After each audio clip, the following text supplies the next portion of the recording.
you text me something. You're like, Shaan, you're 7 out of 10 funny. You're 8 out of 10 charming. And so I was like, this is a Sam Parr compliment I think I'm getting here.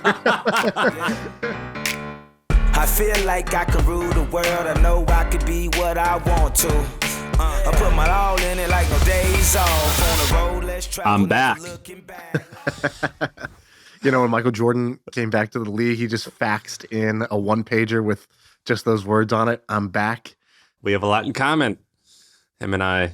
Yeah, unfortunately, when he came back, he was wearing number 45, and he kind of sucked that year, and they got knocked out of the playoffs. So I'm hoping you're coming back a little stronger. Well, us 6'7" black guys, we have a lot in common. You know what I'm saying? Me and MJ.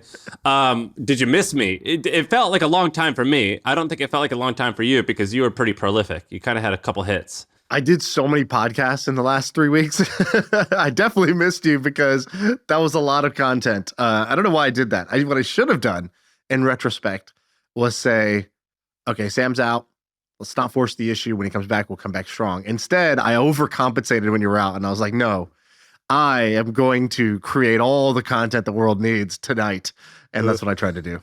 And also, we were working really hard ahead of time. I mean, I felt like I was recording a bunch ahead of time. So you've been kind of grinding now for about 5 weeks now, it feels like.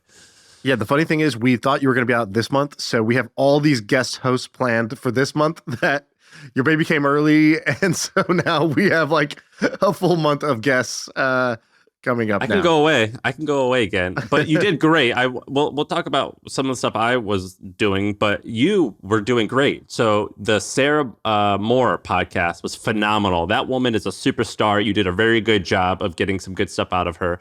You also did a non-pod thing that I thought was some of your finest work. The all-in podcast video, or the all-in CEO application. If you haven't seen it, go to Shaan's Twitter and you'll see it. It got 1.1 million views. I looked this morning. That was very good. And you did it all on your own. You even edited it, right? Yeah, I didn't have an editor. And it was one of those ideas that, okay, I'll just explain what it is. So the All In podcast, which is a popular business podcast, they were like, oh, we're hiring a CEO. And it's started by these 4 guys, who are these super rich guys. The joke I make is the All In pod is billionaires talking about billionaire shit, and our pod is millionaires talking about millionaire shit. And so they were like, we're hiring a CEO to turn this into a real brand and whatever. And so I was like, it'd be funny if I did like a joke application to this pod for the job. So I recorded this video. Problem is the video's good, but I only wrote at the very end that this was a joke and like not meant to be taken seriously. So people are texting my dad. They're like, hey, I heard Shaan's going to get the job for CEO All In. Congratulations. My dad's like, what's All In? What's a podcast? And I'm like... And you're insulting them the whole time. The funny thing, by the way, I told him, I go, my dad texted me that, and I go, no, it's just a joke. And then he goes, okay, who started it? He thinks like someone's like messing with me. I started it. But you were like, you were ribbing on him. It was kind of a roast. Funny. Yeah, it was. So it's all fair because it was mostly funny stuff. But you were giving them a hard time, so that's pretty funny. And then a couple of them replied and be like, "You've made it to the second round." So I actually thought they handled it well. Did they reach out to you at all? No, they handled it well. They didn't reach out beyond just like the public replies or whatever. And then they played it on the pot on their. They played the first 5 seconds or 10 seconds listened on their podcast, and unfortunately, that made it even worse because that part is where it sounds like I'm serious about it. And then I start roasting them, but they cut off all the me roasting them and just put the part where it's, hey, I'm applying for this job, which is actually the best roast back that they could have done. I think our friend messaged us and said one of the great things about, or what did he say? He said a really powerful tool is to be able to take the popular narrative and blunt force your way into the conversation. And you did it perfectly. You did a very good job. Talking about newsjacking. I think Ryan Holiday coined that term, or at least he popularized it, which is you take the current thing, but you find a way to attach yourself to it, and you sort of hijack the newsjacking. And it wasn't my intent. I just wanted to try something funny. I'll tell you, we do this podcast, and I love this podcast. But also, I told you, I'm trying to not go start another company, right? Which is all I've ever done for 15, 16 years, is go be like, I'm a startup CEO. I'm going to start a company. It's kind of my identity, and I'm trying to shift that. And I'm having a lot of fun creating content, but also it doesn't take that much time to produce this podcast. Like, it takes some time for sure, but like when you're used to working, I don't know, 50, 60 hours a week, I couldn't put 50, 60 hours a week into this. And again, the smart chill move would be to just take that energy and go be a better dad, go do some community service, and just better myself as a whole. But I'm a flawed human being. And so I need to direct that 50, 60 hours of energy into some creative work project. And so I was like, I've been looking for other content I can create, other content formats that are going to be fun. One of them was this idea of doing like something that's a little bit funnier. It's almost the thing I did was kind of like, you ever seen Last Week Tonight or The Daily Show? It's sort of like, yeah, I know that you've been format. loving Last Week Tonight. I know you've been loving that style. Yeah, so I would try to do that style, which, by the way, very nerve-wracking. It's hard. It's one thing to be doing a podcast and crack a joke in the flow of a conversation. It's another to be like, in this video, I'm going to be funny. I'm going to tell jokes and make you laugh. And it's like, wait, is this like within 10 minutes? I was like, is any of this funny? And I couldn't figure it out, bro. I was like, I don't know if this is good or this is going to be a total fucking lame thing to put out there. And that was a nice feeling. It was good to feel alive again. Well, here's the good news. Twitter is not a very funny place. So even an 8 out of 10 can crush it. Yeah, you text me something, you're like, Shaan, you're 7 out of 10 funny. You're 8 out of 10 charming. And so I was like, this is a Sam Parr compliment I think I'm getting here. It was awesome. I thought it was good. But you tell me, how's life as a dad? So you created a baby. You didn't really create it. You played a small role in creating this baby. But the baby's here now. Life changed? Life the same? What's the situation? It changed. I think I talked to 30 friends. You were one of them. And I think the predominant answer was, this is from a man, you love your baby, but you're not in love with your baby. And I only heard about 5 of the 30 people say, I was in love right away. But predominantly people were saying, they're just like an alien at first and you don't really get feedback. That wasn't the case with me, man. I was in right away. I've always been, what I always say, with animals and children, I'm softer than cream cheese. I've always been soft with those types of things. And I was in right away, baby. I loved it. It was awesome. We got first of all, we did a C-section, which is like magic. The doctor was like, I'm starting now. And literally, I timed it. 4 minutes later, the baby was crying and out. And then the doctor's like, and now I'm putting your uterus back inside of you. And like, it's crazy, man. Like, that's a line you used to use, right? Yeah. I was like, Jake's, you owe me a Coke, doc. Wait, were you in the room? You had told me you were going to be in the room. I was in the room, and basically what they do is, mom is laying like one direction, and then they take the baby out and they bring her like 10 feet to the side of her. And I go and check on the baby, and I was like, don't look. Yeah, what was your angle? Like, were they like, but I still saw it. I still saw Sam, it. You're like, why are you cleaning all the glassware over there? Yeah, I was like staring at my feet, trying not to look. And I definitely looked. It was pretty wild. It was gory. Another thing, it made me view women as wizards.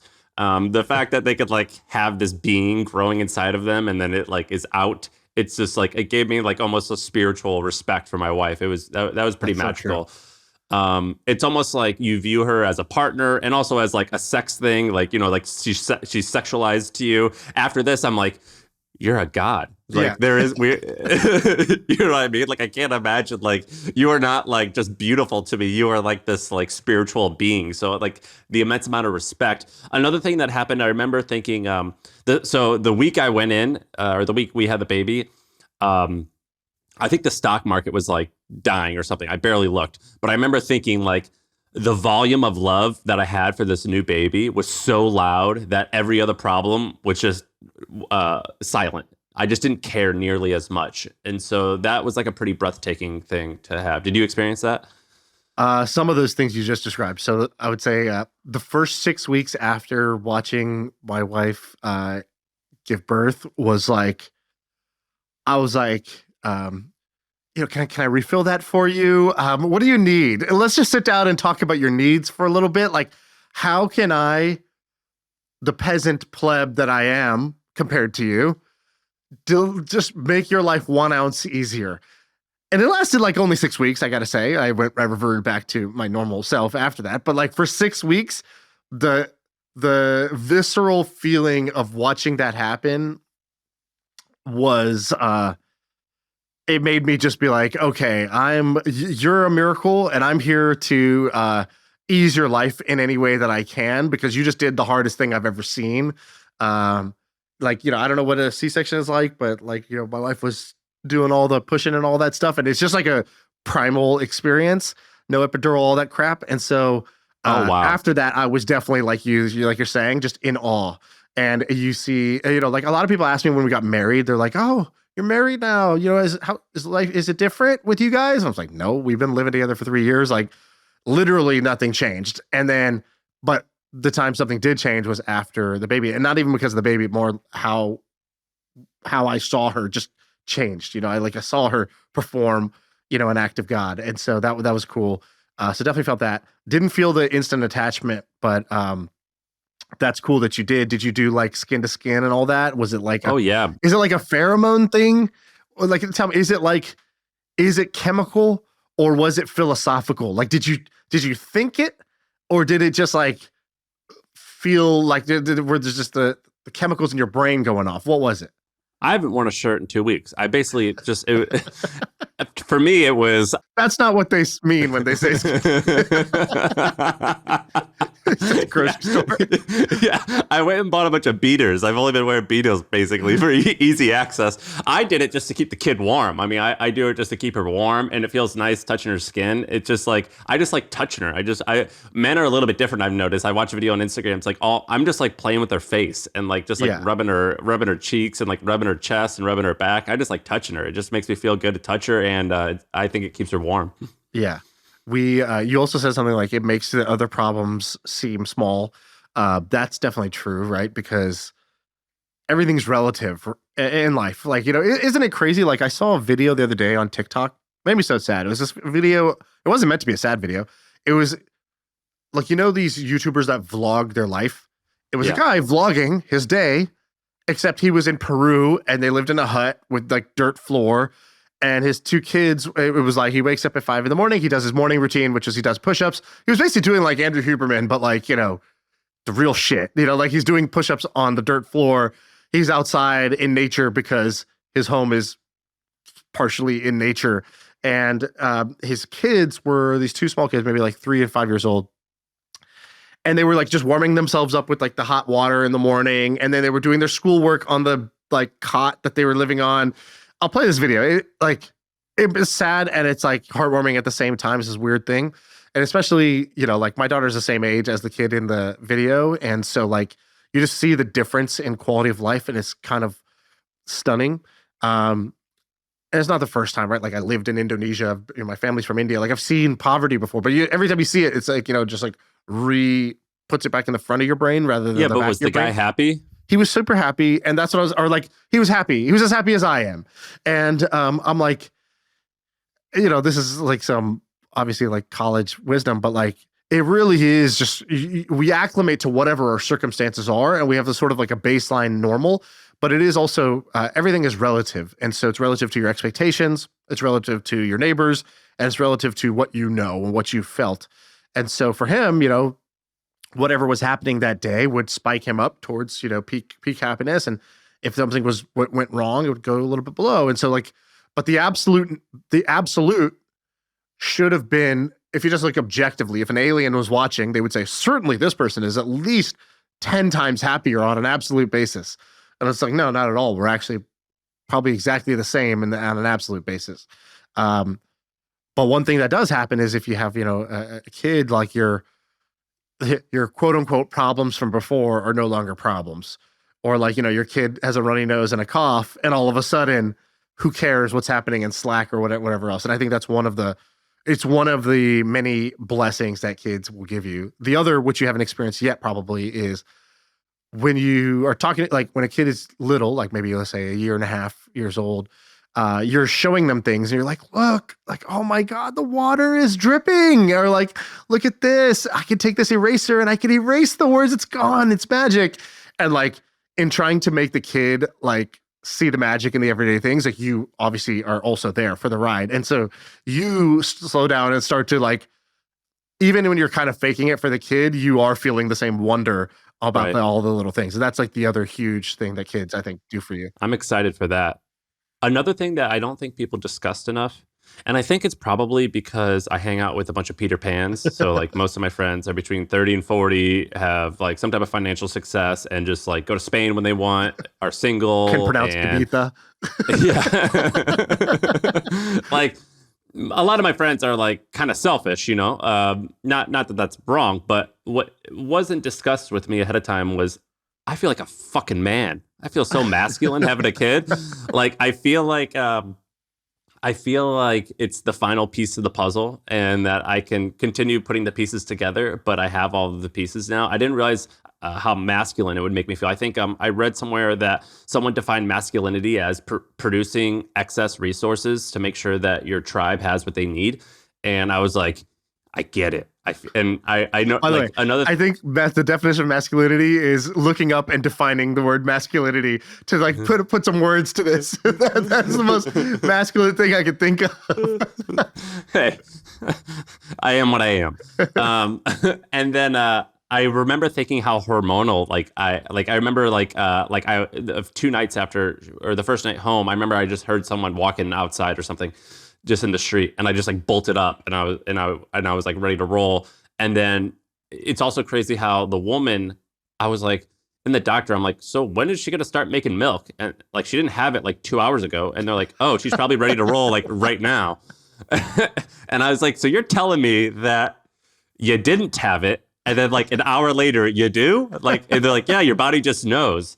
And it was just mind-boggling to me how primal and animalistic we are, yet we try to avoid that. Totally.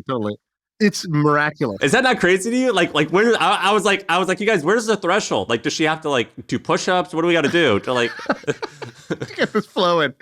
Yeah. Is there a gummy like, we eat? Yeah. And they were like, oh, just give it a few hours. Dude, I had so many of those like, hang on moments with the nurses. And they were like, yeah.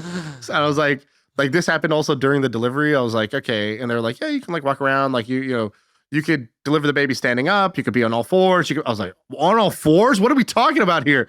And they're like, yeah, actually it's an easier position, less painful. And I was like, every movie or TV show, there's only one position that they show. Well, so they can't show butthole on the camera. So that's why. I'm in the like second phase of the like labor process, and I'm having a hang on, hold on, no way moment. And they're like, dude, it's first of all, it's just not about you right now. You need to learn. That's actually rule number 1. Rule number 2, yes, all of these things that you don't understand, they're real and they happen.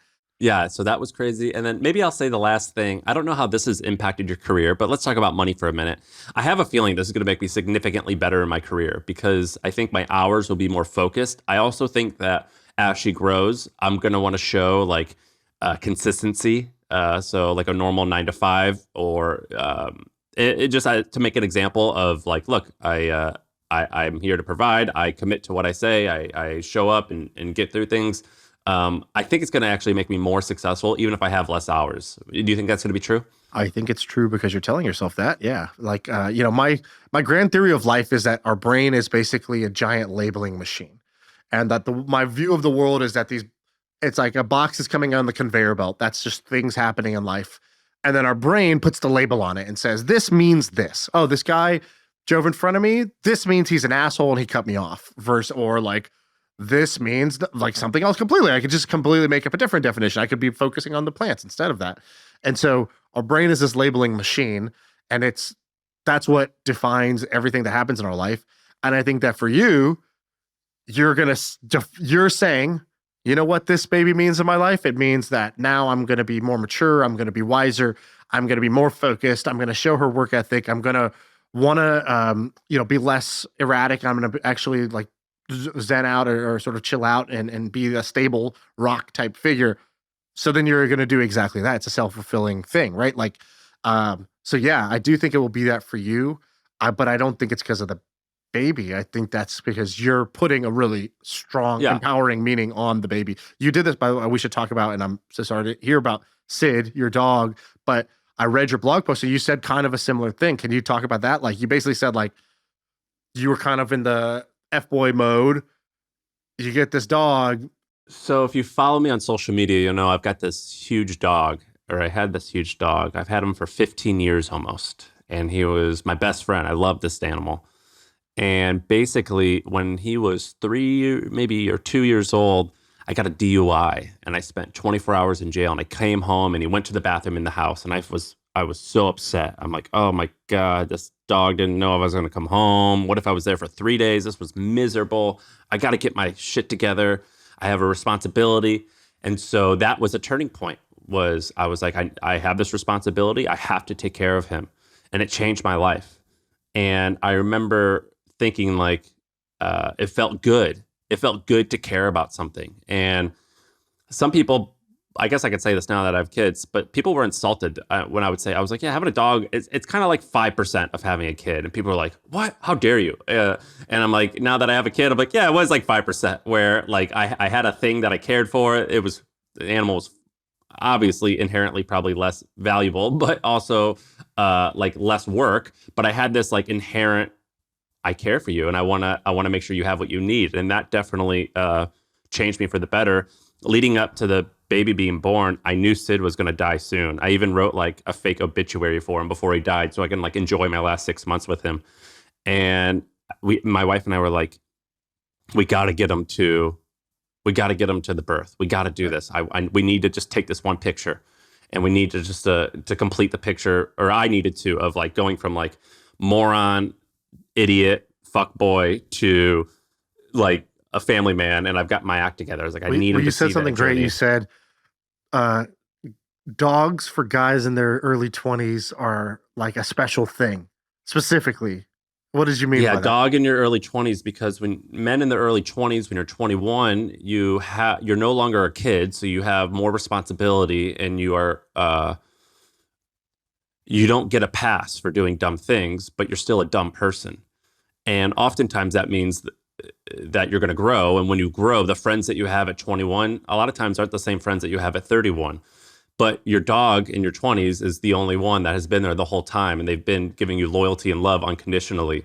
And so a man and their dog in the 20s, that's a very special dog. They see the transformation. They see the transformation, and they're the only ones. I mean, not all the people who you're friends with at 21, they knew college, Shaan, right? And you're still friends with them maybe, but they don't know what you've been doing lately. And then your wife and your friends now, they don't know what you were. Exactly. And there's really only one and being. They're there every day in your house. And like you said, unconditionally, they don't judge you either, but they, you know, and it's a powerful thing. The point of my blog post was like, I never truly cared about legacy, because I'm like, the feeling that I'm going to have when I die is the feeling that I had before I was born, which is nothing. So why do I care? And this dog died. My buddy Sid died. And I remember thinking like, I did so much to please you. And that impacted me, which maybe I've had a little bit of impact on some other people. And it was really because of my love for you. And so it changed my perspective on legacy. And what's crazy is we were due like right about now, November 1, and he died in October. So we had him for 10 days after birth. And I was like, I kind of like, it was a little spiritual, where I'm like, oh my God, like the world worked. Like how like whatever 15 years is, however many days that is, that many days plus 10 days is what I got. Right. And so that was like a very meaningful impact for me. I posted that blog post. What's crazy to me is I felt like a pussy sharing that, because I used to make fun of people who like cared about their dogs this much. And then I'm like, oh, I've totally become that.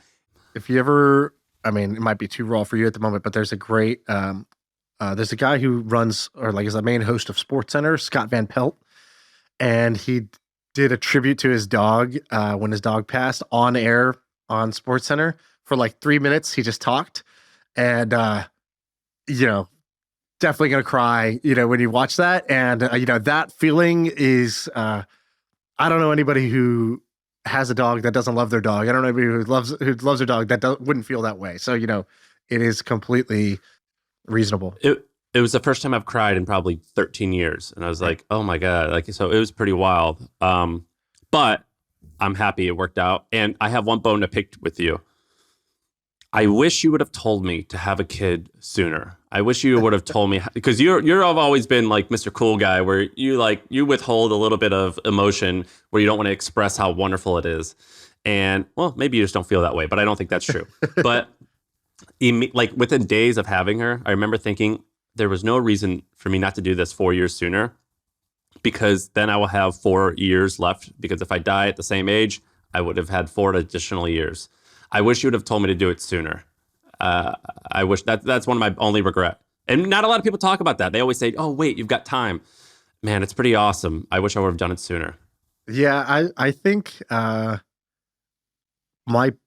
guess my personal advice would still be the same. So kids are amazing, awesome, and so much fun.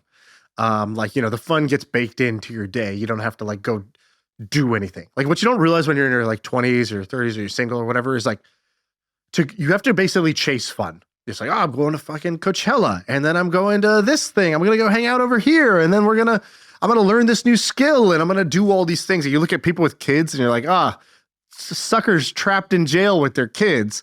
And what they don't realize is you basically took all of the dope life experiences, you simplified them, and you get to just have them in your house all the time.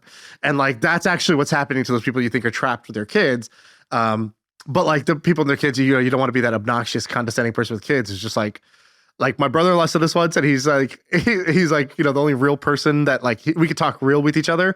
And he's like, your life doesn't have any meaning till you have kids. He's like, that's just how I feel. Okay.